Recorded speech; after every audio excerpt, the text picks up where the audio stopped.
good morning, good morning. Ayan, dumating na po ang ating yon. Ito na mga kabayan. Ito na po. Darating po ang ating makalang Moreno Domagos sa mga ka-school. Tambal na po tayo. Dami estudyante mga kabayan.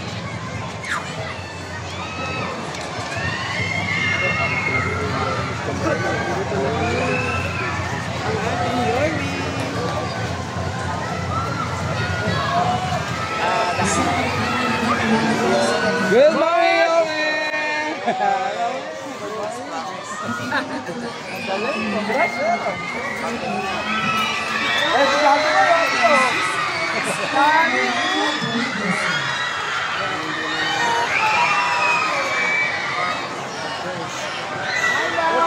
Hi, bye. Good morning.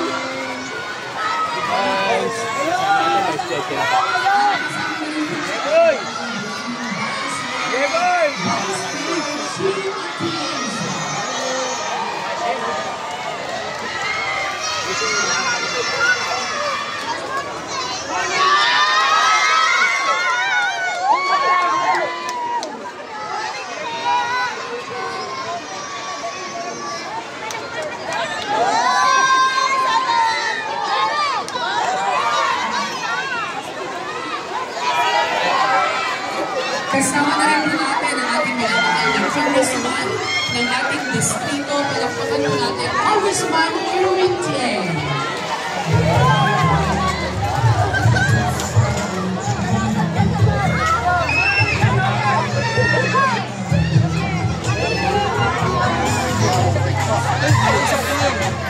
Daman-daman natin ang excitement ng bawat isa sa pagbubukas ng ating President Presidency Aquino General Hospital na talaga namang inabangan, lalong-lalo na ng mga taga-Paseco.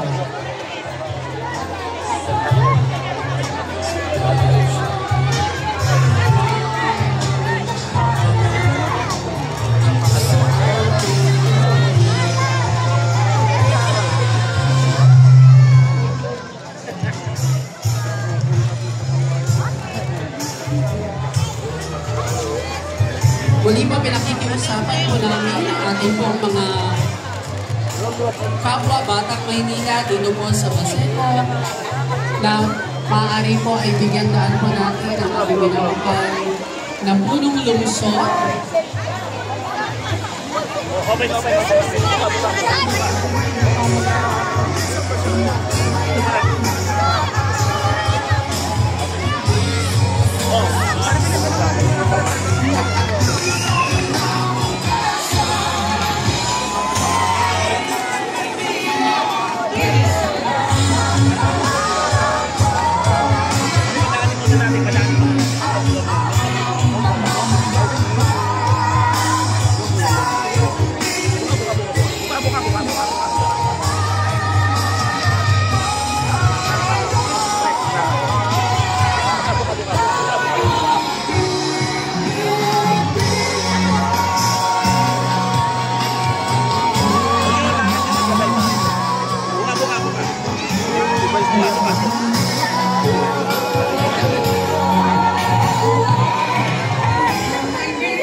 Isang mapagpalang araw po sa bawat isa at malugod po namin kayong tinatanggap sa isang napakahalagang okasyon para sa ating minamahal na lungsod.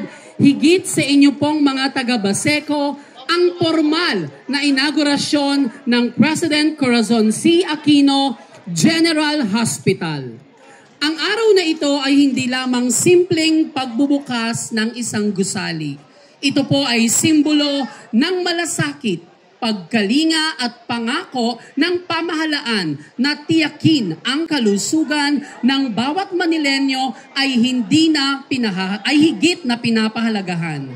Ang ospital na ito ay magsisilbing bagong tahanan ng kagalingan, pag-asa at serbisyong pangkalusugan na abot kamay ng bawat mamamayan. Bilang panimula ay inaanayan ko po ang bawat isa na tayo po ay tumayo para sa ating pambansang awit na agad susundan ng panalangin at ang awit ng Maynila. Our glory, and you are waiting for people who will dare to believe in the awesome power of God. Alam namin, O Diyos, na sa pamamagitan ng aming sama-samang panalangin, ngayong araw na ito, Panginoon, may gagawin kang mga bagay na hindi pa nakita ng mata, hindi pa narinig ng tenga, ni sumagi sa puso ng tao. Ang mga tanda't kababalaghang inihanda ng Diyos sa lahat ng umiibig sa Kanya.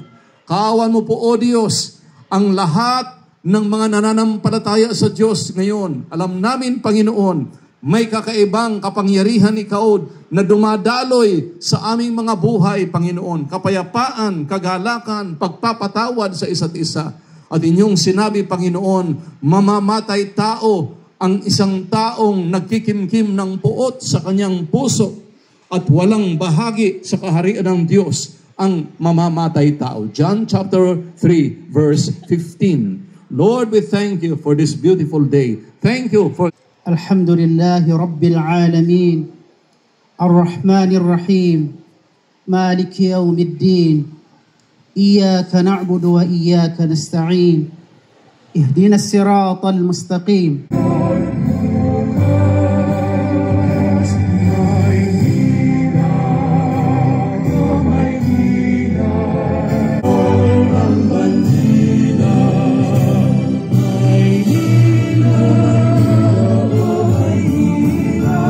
Isang magandang umaga po sa ating lahat. At bago po tayo magpatuloy, nais ko lamang pong i-acknowledge ang presensya ng mga taong naging dahilan upang maging matagumpay ang proyektong ito. Kasama po natin ang Officer in Charge, ang Hospital Director ng Corazon C. Aquino General Hospital, Dr. Naomi La Chica Licuanan. Kasama rin po natin ang Officer in Charge ng Manila Health Department, Dr. Grace H. Padilla. Kasama rin po natin ang ating City Engineer, Armando Andres. Kasama po natin Honorable Congressman Erwin Tieng. Ang ating minamahal na mga councilors, we have Councilor Che Borromeo, Councilor Attorney J.B. Hizon, Councilor Bobby Espiritu, Councilor Mon Yupanco, our Majority Floor Leader. We also have Councilor Dr. Irma Alfonso from District 1 and Councilor Awi Sia from District 2. At kasama rin po natin ang ating pong minamahal na punong barangay ng ating Barangay 649, Zone 68. Palakpakan po natin, Punong Barangay Diana. Yan. Ang daming fans ni Kapitana na magiging congresswoman. Palakpakan po natin, congresswoman! Biro lamang po. Sa pagkakataon pong ito ay nais ko pong ibigay sa inyo para po sa kanyang pambungad na pananalita ang OIC at ang Hospital Director ng President Corazon C. Aquino General Hospital. Palakpakan po natin, Dr. Naomi La Chica Licuanan. Kagalang-galang at ipinagmamalaki nating punong lungsod ng Maynila, Honorable Mayor Francisco Isko Moreno M. Dumagoso, ang minamahal po nating Vice Alcalde, Vice Mayor Angela Ley Chi Atienza. Kagalang-galang na kinatawan mula sa ikalimang distrito, Congressman Irwin Cheng. Mula sa ang ating mga konsehales mula sa ikalimang distrito, sa pamumuno nila Councilor Monyo Pangco, Chebo Romeo, JB Hison, at Bobby Espiritu.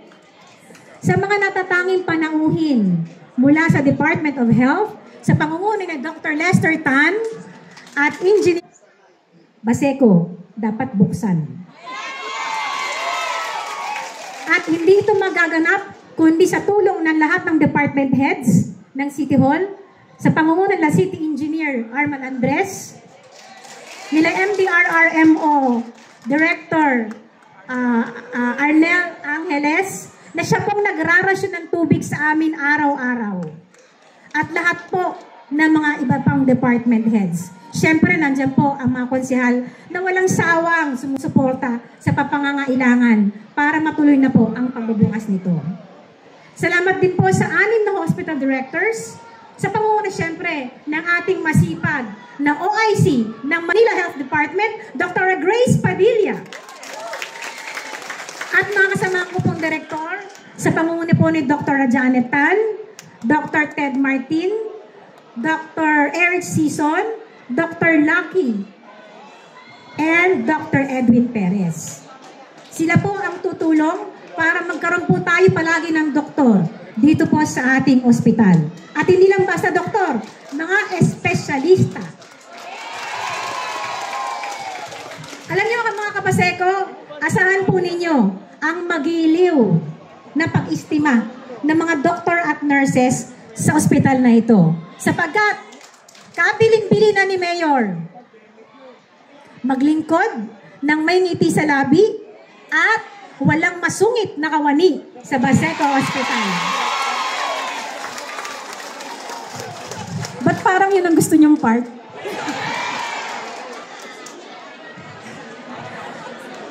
Alam niyo po, yung ospital na nakikita ninyo, napakaganda.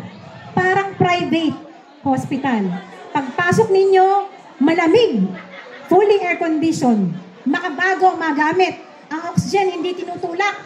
Ang oxygen nasa wall. Kinukuha lang. Diba? At meron po tayong pharmacy na punong-puno ng gamot para sa ating lahat. Pag nag-reset ang doktor na antibiotic, 7 days ang ibibigay sa inyo. Hindi 4 na piraso, 7 days. Totoo yun. Pag binigyan ng maintenance, ngayon, 15 days muna kalahating buwan. Pero pagdating ng araw, 1 buwan. 1 buwan kayong pupunta dito para kumuha ng yung maintenance medication. Alam niyo po, maiksi lang po ito. Gusto ko pong sabihin sa inyo na napakapalad natin dahil Barangay Baseco lang ang barangay na may sariling ospital. Yung 6 na ospital, per district po yun. District 1 hanggang 6. Pero sobrang mahal kayo. Binigyan kayo ng sarili niyong ospital. Para, alam naman natin, pamasahe, di ba? Mamamasahe kayo palabas. Pipila kayo sa labas. No? Pagkain niyo pa pag nagutom kayo, di ba? Kaya ngayon, bubuksan po natin ang outpatient department pa lamang. Ito po ay magsisimula Lunes hanggang Biyernes, alas 8 ng umaga hanggang alas 4 ng hapon. May check-up po. Espesyalista ang titingin sa inyo sa pediatrics, OB-GYN, internal medicine, surgery, at dental. Magpabunot na kayo, magpapasa kayo. Marami po kaming gamit dito. Today, we also honor the tireless efforts of countless individuals who also helped us. Ang mga ang ating city administration, tulungan po ang ospital sa pamumuno ni Mayor, sa PhilHealth, para po pumasok sa inyong iskinita, sa inyong street, katukin kayo sa inyong bahay, para lamang kayo ay ma-enroll sa PhilHealth. Tama po ba? napakarami pong barangay health workers at barangay nutritionist ang pumapasok po sa inyong iskinita at bahay-bahay para hindi na kayo lalabas pa ng Baseco. Sila ang pupunta sa inyo para po kayo po ay ma-enroll. At masaya ko pong ibinabalita sa inyo, 2,200 ID ng PhilHealth na po ang ipinamimigay namin na natapos namin. Pwede na pong kunin mamaya o next week. May listahan naman po tayo niyan. Kaya yung mga pagpaprofile po nito, malalaman po namin sa ospital kung ano po ang pangangailangan ng mga taga-Baseco. Sa mga kaibigan naman natin sa private sector, sa pamumuno ng mga Rotarians from District 3010, thank you for being part of this historic moment. This hospital is a symbol of resilience and progress, built to ensure that quality care is no longer a privilege, but a right. Fundamental right. Pag may mataray na staff, anong gagawin? Ano? Pasasabugin, mother? Since kayo lamang po ang barangay na may sariling hospital, ipapa-blatter. Ha? Ipapa-blatter natin kay chairman pag mataray ang staff. Bilang magpapatuloy, nais ko naman pong ibigay sa inyo para po sa kanyang mga mensahe ang ating pong napakasipag na Congressman, palakpakan po natin, Congressman Erwin Tien. Magandang umaga po sa inyo lahat. Maupo po kayo. Binabati ko po lahat ng aking mga kasama dito sa Baseco. Of course, headed by Chairman Diana Espinosa. And lahat po ng ating mga barangay officials, nakita ko po may mga chairman po tayo sa kabilang mga barangay. So nandito ngayon, binabati ko po ang mga opisyales ng Department of Health. Of course, ang ating City Council sa pamumuno ni Majority Floor Leader Monyo Pangco. At nandyan din po si Councilor Bobby Espiritu, si Councilor Attorney J. Bison, si Councilor Irma Pugoso, at si Councilor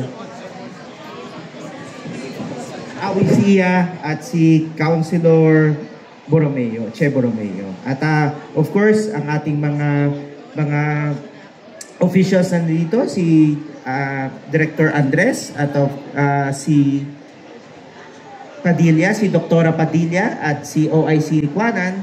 And siyempre yung hinuli ko yung pinaka-importante kasi bago ko magpasalamat sa kanilang dalawa, gusto ko lang sabihin sa inyo na ang District 5, isa tayo sa pinakamalaki pong distrito.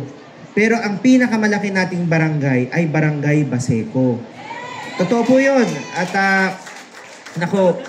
hindi mo siya makukumpara kahit ipagsama mo pa ang 10 or 20 barangay, hindi po pa rin siya makakatumbas ng laki ng Baseco. At isa sa nagiging problema po ng Barangay Baseco is pag may mga nagkakasakit, lalabas pa sila at ang layo ang gastos ng pamasahe papunta ng Ospital ng Maynila, papunta ng PGH, dun pa lang po naubos na yung pera nila. So kaya gusto ko po na magpasalamat kay Mayor Isko Moreno at kay Vice Mayor Chi Atienza sa pagbibigay ng pagkakataon na hindi na nila kailangan lumabas at hindi na lang tayo kailangan umasa sa ating health center dahil ngayon po sa tulong po ng ating mayor, sa tulong ng ating vice mayor, magkakaroon na po tayo ng sarili nating ospital. At ako naman, for my part, sobrang thankful ako, mahal na mahal ko ang Barangay Baseco. Kung ano naman po ang matutulong, mahihingi natin sa national government, asahan nyo po, ibababa natin po yun dito sa Baseco. Salamat po. Magandang umaga po sa inyo. Maraming salamat.